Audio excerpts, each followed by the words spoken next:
USA. Every day is still an holiday.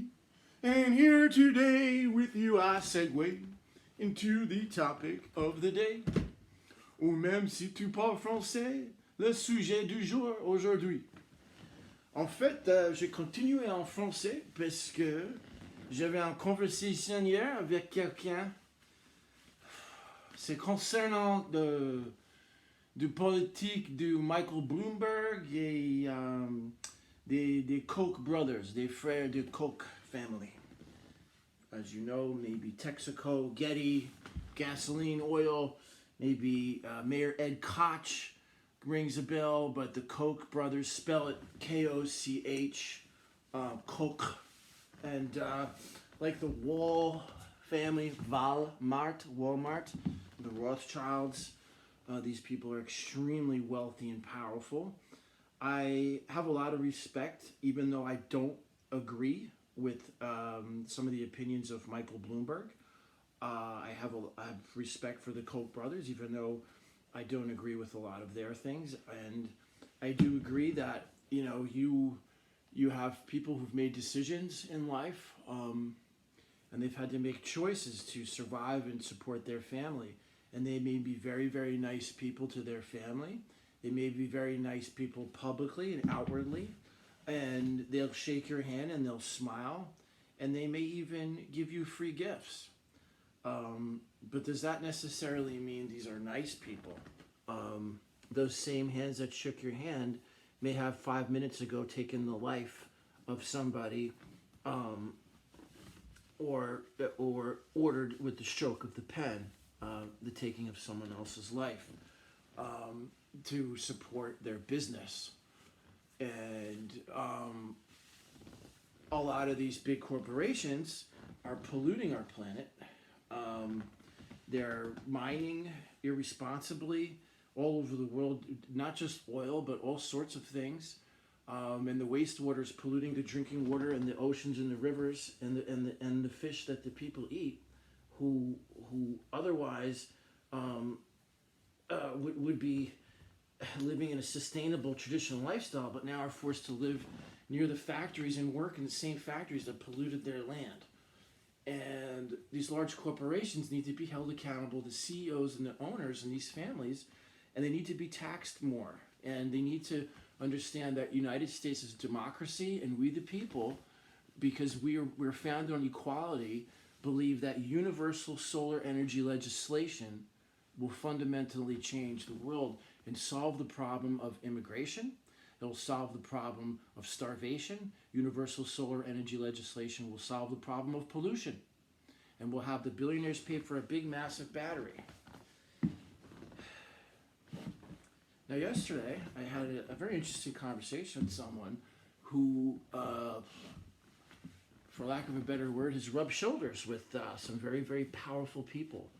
And he was quick to say, I have the utmost respect for them. And I in a lot of ways, I have to agree that in America we can't be going down a divisive pipeline like this, because that will lead to a civil war. And we need to kind of respectfully explain to a lot of these wealthy families that, hey, the time has come. The planet is not sustaining this anymore, and Putin and Russia and China, they want to destroy our democracy. And we're fueling that by allowing these rich people to just continue in a greedy, unchecked way, and deny science, and put a church and religion in front of actual fact, like they did in Arizona. Now, being first-generation American, not being, I had an aristocracy, royalty German side of my family, but I wasn't exactly born into money because the British confiscated my grandfather's Swiss bank account. They still have it, and his money in Amsterdam. The British captured him in Germany. And I've been going back and forth to Germany my entire life, shaking hands with what could only be described as very nice people. Very polite, very well educated, very civilized, and very respectful to me. largely in part because I have blue eyes and the way I look, because I'm 6'3". Ich spreche Sie keine Deutsch, but I do speak a little German, just enough to pass for a German citizen, and to engage in conversation with someone who would share with me things that an American typically ordinary wouldn't see. And these were also very, very nice people who were just following orders, who were doing what they're told. But at the end of the day,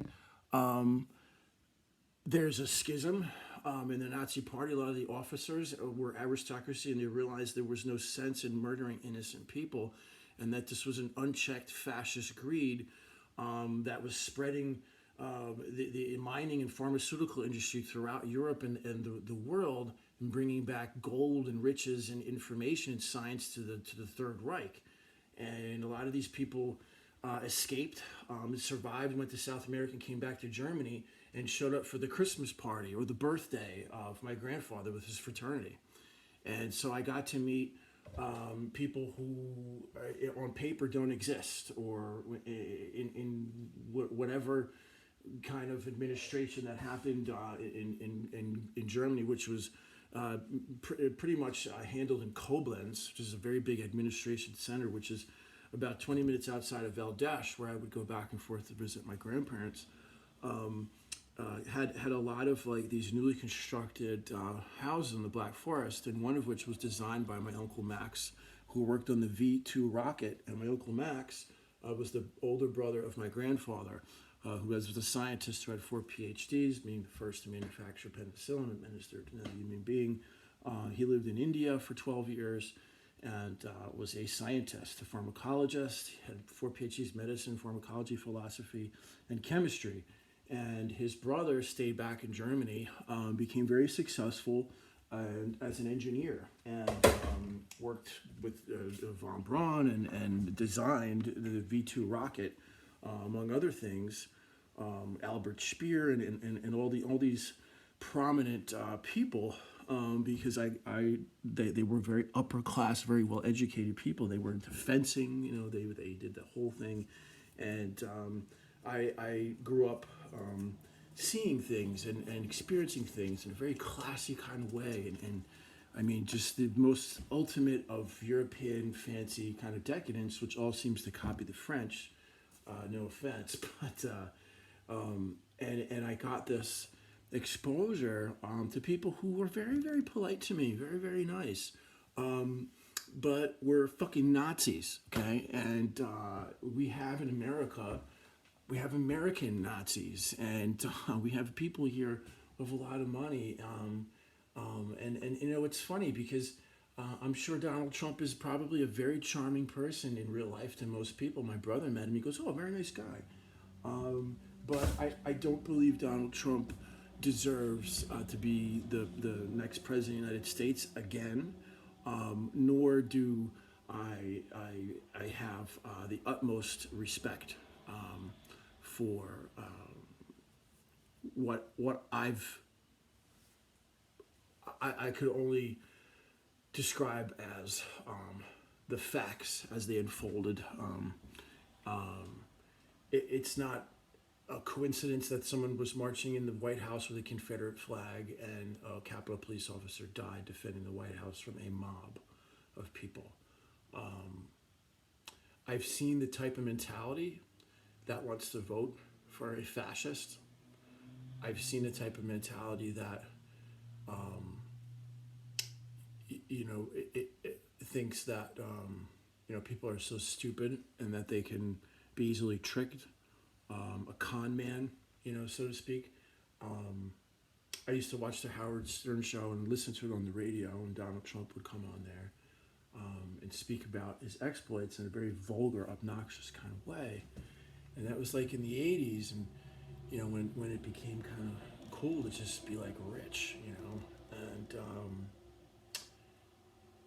I felt like that's where our culture just kind of went wrong. The message became that of a narcissistic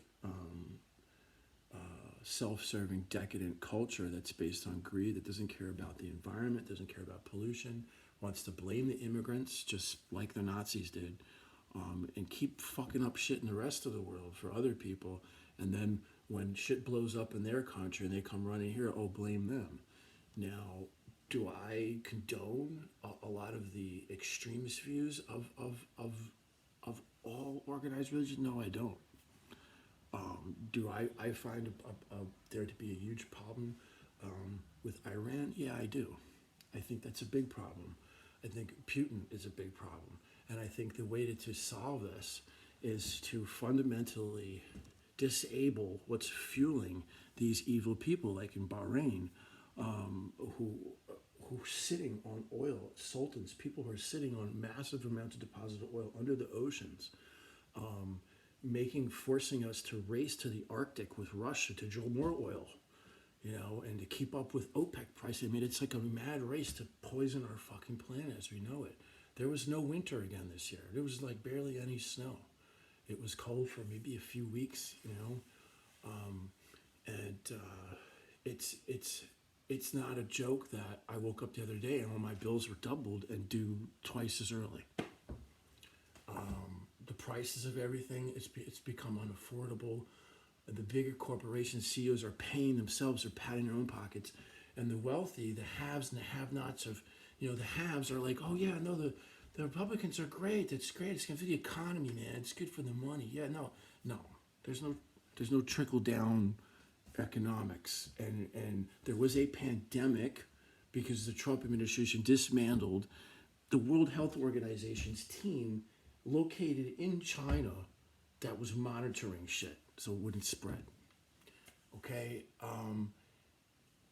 The Trump administration encouraged the Black Lives Matter protests by making an atmosphere of a extremist state, of a president who likes to order the cops like he's calling the dogs on somebody.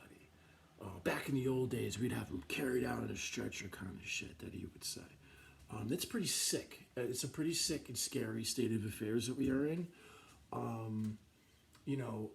lot of people don't seem to realize the mafia, the low mob connection that Trump has, where people will literally be receiving money and doing business with people who, for lack of a better word, are in fear of going against the grain of their own money flow.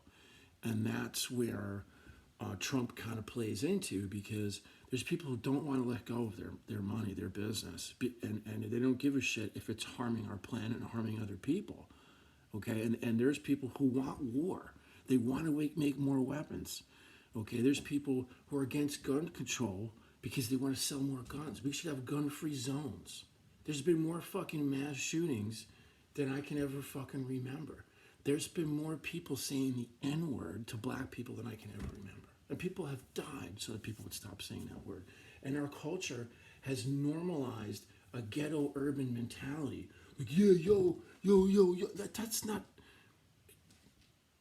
It makes people look uneducated and uncivilized when that is glorified.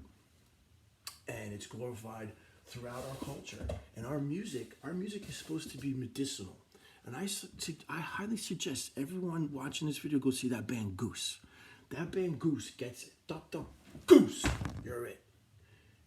And that's rap, folks. Have a great day.